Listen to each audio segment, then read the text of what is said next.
Let's have a look at Jedi Alliance, an unofficial expansion pack for Star Wars Jedi Knight Dark Forces 2, published by X-Media Publishing. I couldn't really find much about X-Media Publishing. They seem to have published a bunch of third-party add-ons for Age of Empires 2, this one here and a couple of other ones in the late 90s and early 2000s, but they seem to have disappeared about 15 years ago, and from what I know, it could have been just one person publishing stuff from their living room. Who knows? In any case, the cover here, I got the full box this time, looks somewhat convincing. I like this figure here. It reminds me a little bit of the covers of Jedi Outcast and Jedi Academy due to the placement of the lightsaber here. The metallic fonts here, it does look nice enough. It's not entirely convincing, but they did put a little bit of effort into this.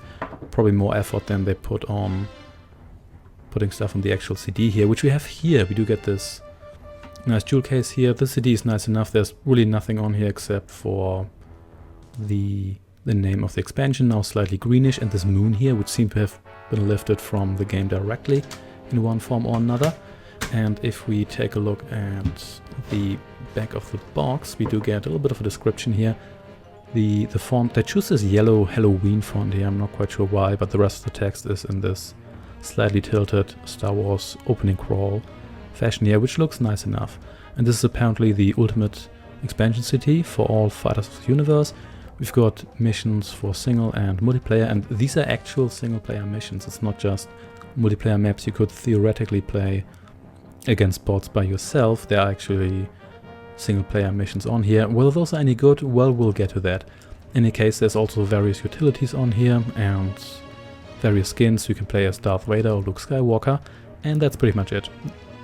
There are a couple of screenshots here, but they're really small, and I'm not quite sure why they made them so small. You'd think they would just fill the back with exciting looking screenshots, which then would not actually be representative of what's on the actual CD, but oh well. In any case, let's see what we have on here and whether it's worth checking out.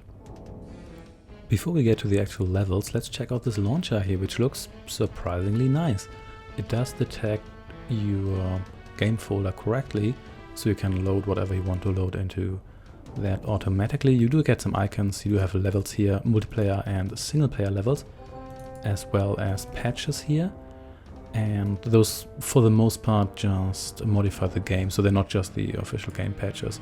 We also get some skins here. There's a lot of skins, essentially skins for absolutely everything. You do get Luke Skywalker and Darth Vader, but you could also get those from maybe even the official side, because Luke Skywalker is included in a bonus level for Mysteries of the Sith. So this still isn't really new content. There are a couple of utilities here as well. There's a cheat engine, as well as some patches and editors of various kinds. But you could all get all of this even back in the day. And none of these files is particularly large. So if you want to download these, most of them are smaller than a megabyte. So even with your slow internet from 1998, this shouldn't be too much of a hassle. What's really nice is if you click on these maps here, you actually do get, for the most part, the email address of the actual author. So if you want to thank whoever actually made these maps, as opposed to whoever just put them on a CD, then you can do that as well, provided these email addresses are still valid, which I guess they are not, at least for some levels, but at least back in the day, you could contact the authors. Isn't that nice?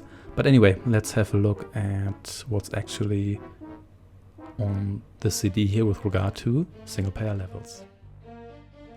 And here's our first level, which is just called Cave, and it's a giant cave, I suppose. This level here is fairly basic. You have some stuff kind of just standing around here. You've got the star sky here as the ceiling and the walls, and you don't start with a whole lot. We do have our basic blaster, so you can defend ourselves, but there's a couple of fairly strong enemies, such as this walker here, as well as a Kel Dragon and a really nasty guy over here. There's also low gravity, which means that if you jump, there's a non-zero chance that you will take some damage if you fall, if you don't watch out. Overall, this feels more like a level that's either supposed to be a challenge or that's just someone playing around with the editor.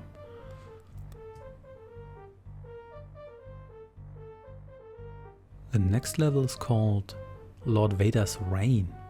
This one here is designed as an actual level in the sense that you're supposed to play it from start to finish, and you hear Vader's breathing at all times, which is slightly creepy. The level is somewhat challenging. There's a fair amount of enemies. You don't really start with much. In fact, all of these levels always seem to start you out with just your basic gun and nothing else.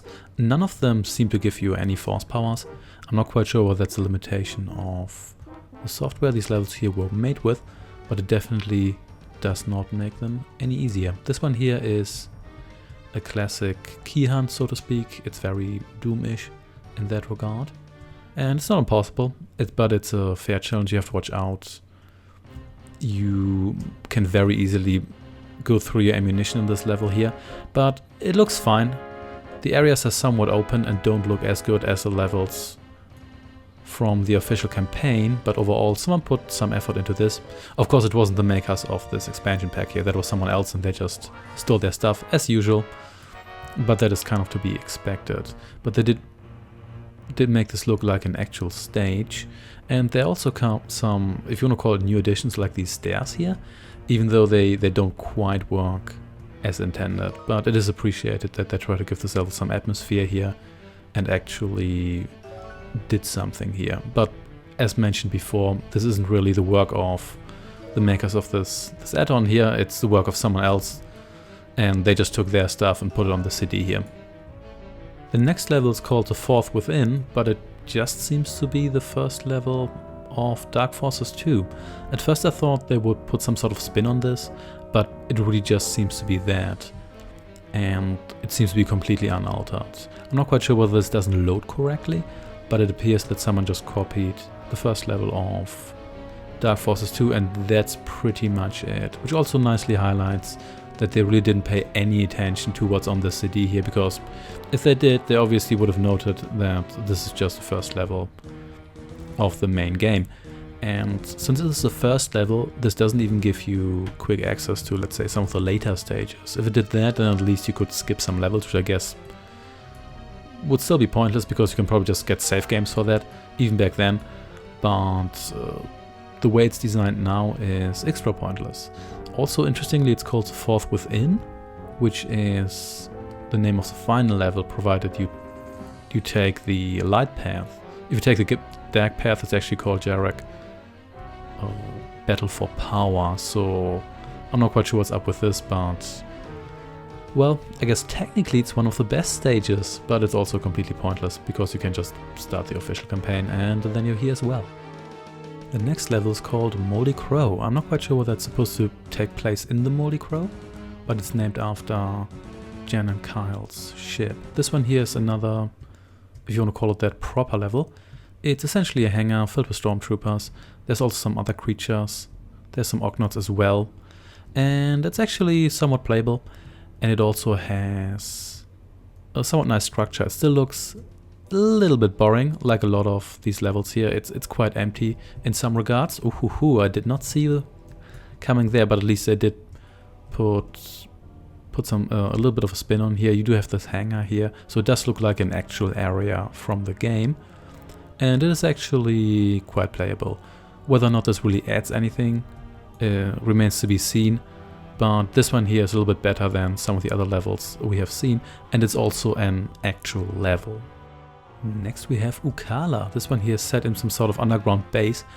Due to its simplicity, it reminds me a lot of the original Dark Forces. And once more, it's pretty much what most of these levels are. You do start out with minimal equipment, and you are set in an area where there's a bunch of stormtroopers as well as some officers. You make your way through, you shoot a lot of guys. You never really seem to have any force powers in any of these levels. So my assumption is that maybe it's a technical limitation that you can't start with any force powers. In any case, it does provide a little bit of a challenge, but it's overall mostly just rooms filled with stormtroopers and quite a lot of equipment. So some of these levels tend to starve you just a little bit, especially because you don't start with anything, as opposed to the main game's campaign, where you can always carry over equipment from another level here. This one here is a little bit more generous in that regard. But you might also need that, because some of these levels here are a little bit stingy in other regards, such as not giving you many health pickups. And they seem to be partly also designed to just allow you to play around with a lot of your equipment, especially the one that you don't really get all that frequently in the official campaign, which is nice as well, I suppose. Here we have Cadex's Lair, which is just you versus a whole bunch of aliens. This one here looks a little bit more creepy than some of the other levels, mostly due to the lighting here. And it is another level where you are in, I don't think this is supposed to be yet another cantina, but it kind of feels like it because it does use the tile set from all those city levels, and it also has a lot of robots just flying around, and overall it does give you a little bit of a vibe like that. This is a little bit like Arena, not quite, but it gives you a little bit of a vibe of like running from one big room filled with enemies to the next one.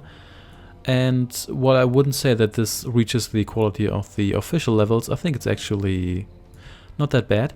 And if you like to just shoot a bunch of Star Wars aliens here, then this is the right level for you, I suppose. Next we have the Dark Pyramid. This one here actually gets its own intro. We do have this little sequence here, the camera moving around the Dark Pyramid, and we do get some piano music in the background. The level itself consists of you trying to fight a whole army of stormtroopers, and this is not actually all that easy because the area is very open. You don't start with much, and the more stormtroopers you get close to, the more you activate, and you are forced to scavenge ammunition from them. So you are forced to actually get somewhat close to them. You can't just run away all the time, and this is actually somewhat challenging. It is not impossible, you can definitely do it, but you have to keep your distance and you have to be somewhat good at dodging. And this is actually kind of interesting because it doesn't try to be a level like the levels from the original campaign, but it does have a specific theme. And it's actually kind of a nice idea, you just fighting a whole bunch of these stormtroopers here. You can also use some strategies. If you keep your distance from some of the stormtroopers at the other end of the room, they will actually not be activated, and you can avoid fighting them for now and avoid having to fight a whole bunch of them at the same time. Well, then again, you kind of have to do that anyway, because right after you start, you already are dropped in a huge group of stormtroopers. But yeah, I kind of like this one here. The sky looks a little bit weird because it looks like a very blurry star sky, but at least they did put some thought into this. But then again, credit goes to whoever made this originally and not to whoever just put this on a CD naturally. This level here is called the Waste Containment Plant, and it is supposed to be just that, a waste containment plant. This one here is a little bit odd. It is designed as a real set piece, as an actual area, but this level here doesn't seem to have an end, or if it has one, I was unable to find it. You go through this first area here, you shoot a bunch of guys, and eventually you're going to reach this area here, where there's a bunch of these sewage tanks here. I do not recommend to jump in any of the tanks that don't have a box in it, because you won't be able to jump out. But then you pretty much just hit a dead end, and I did check all these pools here. You can dive into them, you don't take damage from this. So this isn't the battery acid kind of water, it's just dirty water. But you don't seem to be able to go anywhere in this level here. So it actually looks kind of nice, but it's really short, and you can't really do anything else than running around and shooting a bunch of stormtroopers, which is what you already do in most of these levels here. Or if you can, then I was unable to figure out what you're actually supposed to do. Our last level is Z Transformation. This is another challenge. Once more, it's a level where you have huge rooms and they are filled with monsters. These pits here are filled with Kell dragons, and you probably don't want to fall down here, otherwise you'll have to go back up again and try this jumping challenge again to get your lightsaber at the end. Overall, this level here is okay if you like challenges like this. It's nothing too special, but it does do its job. But as usual, credit goes to who actually made this level in the first place, not to the guy who just put this on a CD.